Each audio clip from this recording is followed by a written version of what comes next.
So here's what's wrong with the engine. You see all that free play?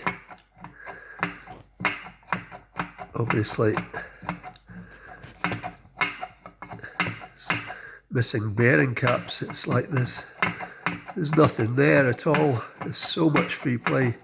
I think the bearing cap must have disintegrated and gotten lost. Very strange. Anyway, we know what's wrong with the engine.